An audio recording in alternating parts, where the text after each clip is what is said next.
Pessoal, agora a gente continua o nosso programa no YouTube e antes o Padre Delcio tinha me pedido a palavra, por favor. Eu creio que eu ainda não respondi como você tinha apresentado no bloco anterior, se haverá uma continuidade, né? Qual é o perfil do Papa que os cardeais vão eleger? Eu penso assim, primeiro, aquela anedota que diz quem entra papável sai cardeal. Né? A gente não tem ali realmente uma certeza, mas uma das coisas importantes que os colegas aí apresentaram é que não dá para retroceder nos caminhos que o Francisco abriu. Né? Por isso que eu dizia da questão de ele desencadeou processos, mas ele não foi somente de intenções, ele também criou documentos, ele mexeu nas estruturas, isso significa que ele deu uma base institucional para que a igreja caminhe agora dentro desta perspectiva de diálogo com o mundo contemporâneo. E as grandes questões, os colegas apresentaram muito bem, né, são candentes. Quer dizer, qual é o futuro que a gente está projetando para as novas gerações? Qual é o nosso senso de responsabilidade com as novas gerações? Então, os cardeais vão ter que prestar atenção com questões muito sérias. Foi colocada a questão dos jovens, né, das novas gerações com as mídias sociais. Isso é um problema muito sério, né, porque é a margem também para as fake news, então é desacreditada a palavra da imprensa oficial, por exemplo, então você fica sempre com as bolhas virtuais, então sempre fortalecendo uma mesma opinião, sem dar espaço ao contraditório. Então, isso também faz parte do jogo democrático, o espaço ao contraditório, para que a gente balize as nossas opiniões, nossos pontos de vista e possamos caminhar para além, não do que eu penso que é o verdadeiro, mas aquilo que nós constituímos como verdade a partir daquilo que nos é oferecido como leitura da realidade. Então, isso é um exercício democrático e isso também é a recuperação do espaço público, que é um grande desafio atual, né? Esse espaço para que a gente possa atuar nele com os grandes desafios que ele nos apresenta. Sim, agora, professor Borba, são 135 cardeais, certo? Votando, enfim, escolhendo. 108 foram nomeados pelo Papa Francisco. De algum modo, aqui entendi que há um consenso entre vocês três de uma certa continuidade, sem continuismo, como a gente quiser adotar. De alguma maneira, a ala, vamos dizer assim, ou o pensamento, vamos dizer assim, que resistiu a essas reformas, a essas mudanças de Francisco, não poderia eventualmente aflorar nesse conclave, conseguir formar uma maioria que retroagisse de alguma maneira nos ensinamentos e no legado do Papa Francisco? Não, por um motivo muito simples. Se um carro está indo numa estrada, indo na direção norte, a 100 km por hora, e de repente o motorista percebe que o sentido que ele deveria estar indo é sul, ele não pode dar um cavalo de pau e voltar para o sul, porque senão o carro capota. É a situação da igreja hoje. Se alguém tentasse mudar radicalmente o caminho, a igreja capotaria, porque não existe mais resposta atrás, qualquer resposta tem que ser buscada à frente. O que me parece que a gente tem que ver, que a gente talvez ainda não colocou aqui, é o seguinte: o que define quem vai ser o Papa não é a análise de conjuntura que os cardeais fazem, mas é o surgimento entre eles de alguém que eles percebem poder dar resposta para os desafios que eles estão enxergando. Se não aparecer ninguém com essa capacidade, já aconteceu em outros momentos a possibilidade de eles escolherem um Papa que foi considerado Papa de transição. Olha, nenhum de nós está resolvendo. Vai um aí que segura as pontas até aparecer um outro. Pega um velhinho que morre logo e quem sabe na próxima vez. Dizem que João 23 foi escolhido desse jeito e reformulou toda a igreja. São essas coisas que acontecem. Mas, de qualquer forma, a grande questão é: vai surgir no conclave um homem, desculpe se a expressão é muito religiosa, mas um homem de Deus, que os cardeais dizem, ele pode portar a nossa esperança para o mundo, porque se ele pode portar a nossa esperança para o mundo, ele pode resolver os problemas internos da igreja. Mas se ele não puder portar a esperança da igreja para o mundo, para que resolver os problemas da igreja? A igreja é que desapareça. Sim. Uma igreja que não serve para o mundo é inútil. Sim. Vamos fazer um exercício, então. A gente já está terminando o programa. Até para o nosso público, eu sei que é muito difícil, eu também trabalho muito com eleição há mais de 20 anos, mas apontar uns nomes, pelo menos para o nosso público, ficar de olho. Eu não vou querer extrair de vocês, será esse é favorito. Não, mas de quem que a gente deve observar? Quem que nos assiste deve observar, ó, esse tem esse perfil, esse tem esse perfil. Alguns nomes já andaram circulando, já estão circulando na imprensa nacional e mundial. Mas começando por você, professora Brenda, quem a gente deve observar aí? Numa lista não muito grande, são 135, né? Mas assim, alguns nomes-chave, né?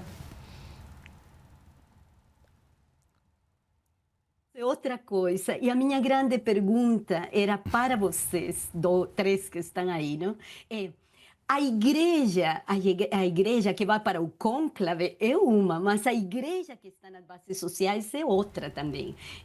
É outra no sentido de que ela se move por outras dinâmicas que não são só a de eleição, e a de condução e a de governo. Eu estava me aqui perguntando se uma pergunta procede, e é que nós perguntarmos: o mundo religioso católico, ele está em uma situação, perviveria, ele sobreviveria com uma eleição de um papa extremamente ultraconservador, com discursos autoritários? Essa é a pergunta que eu tenho recebido constantemente. Será que a Igreja Católica, na sua base, poderia sobreviver a um discurso altamente autoritário, rígido, essa rigidez que foi colocada, uma volta a uma grande disciplina?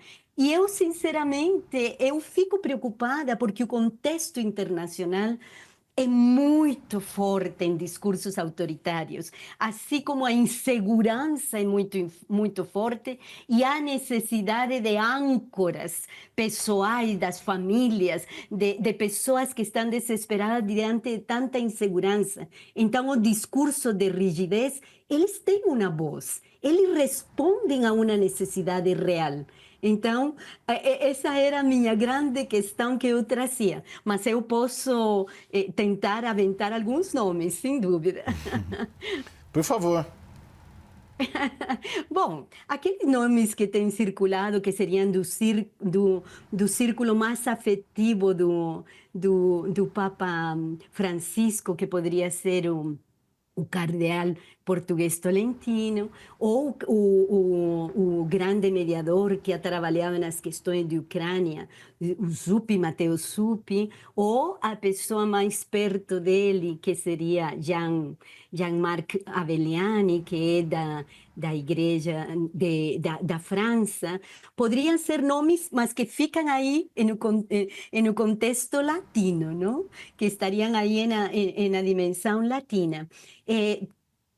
Pensar na Ásia, eu continuo achando que a Ásia é uma aposta interessante, não? Quando a gente imagina um cardeal que venha da Ásia, ela estaria apontando para um crescimento real do catolicismo, estaria acenando para a força da Coreia do Sul e para a força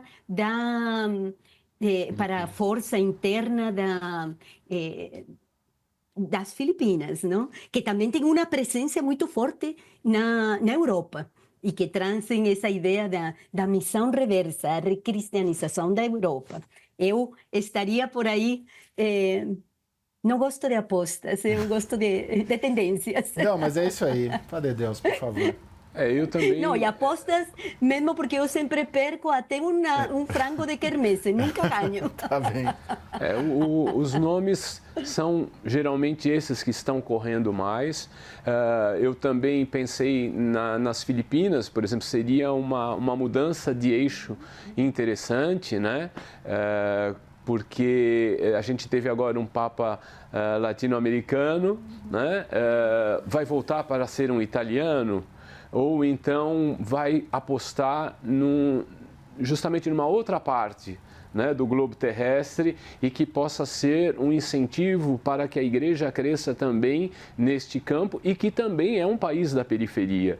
Né? Não é um grande centro econômico, então os problemas também são muito mais vividos na pele, e obviamente o cardeal que vem dali, ele também traz uma resposta, procura dar uma resposta para essa realidade. E isso estaria um pouco na linha do Francisco. O secretário de Estado, o Parolin, é diplomático, né? Se nós vamos viver também num momento geopolítico de grandes tensões, talvez fosse um nome que aí optasse mais pelo âmbito da diplomacia, né? Embora ele também tivesse um trabalho pastoral importante com o diálogo interreligioso, são apostas, Sim. né? São possibilidades. Professor, para finalizar. Eu tenho por princípio nunca responder essa pergunta, tá? Sim, como deixei por último. Mas como você me colocou na fogueira por último, Sim. Você sabe qual é o grande sinal de Deus no mundo? O imprevisto. O homem se dá conta que Deus existe quando ele se vê diante do imprevisto. Eu acho que é uma boa oportunidade para nós nos deixarmos abandonar o imprevisto. Porque mesmo que o Papa seja aquele que nós previmos, se ele for o homem de Deus que nós precisamos, ele vai se apresentar para nós como imprevisto. Porque a necessidade que todos nós temos é de nos deixar moldar por um amor imprevisto. Então, pediria a você, aos nossos amigos que estão nos vendo, para se deixarem entregar ao imprevisto que deverá acontecer. Bom, eu queria agradecer muito aos três, muito aprendizado para mim. Foi muito bom, agradeço muito, viu? Queria começar pelo senhor, foi o último a responder. Francisco Borba Ribeiro Neto, sociólogo especialista em religião, ex-coordenador do Núcleo de Fé e Cultura da PUC de São Paulo e editor dos Cadernos de Cultura e Cidadania do Jornal da Arquidiocese de São Paulo. Muito obrigado pela sua presença. Também a professora Brenda Carranz, antropóloga especialista em catolicismo, professora de Antropologia da Religião da Unicamp e professora visitante no programa de pós-graduação de História Social da UERJ. Professora, muito obrigado. E ao padre Edélcio Ottaviani, doutor em Filosofia pela Universidade Católica de Louvaina, na Bélgica, mestre em Teologia pela PUC de São Paulo, onde coordena o programa de pós-graduação em Teologia, e o padre Edélcio exerce seu ministério presbiterial na paróquia São Pedro Apóstolo, na Zona Leste, aqui em São Paulo. Muito obrigado, meu padre. E a todos vocês que ficaram conosco até agora, muito obrigado e uma excelente semana.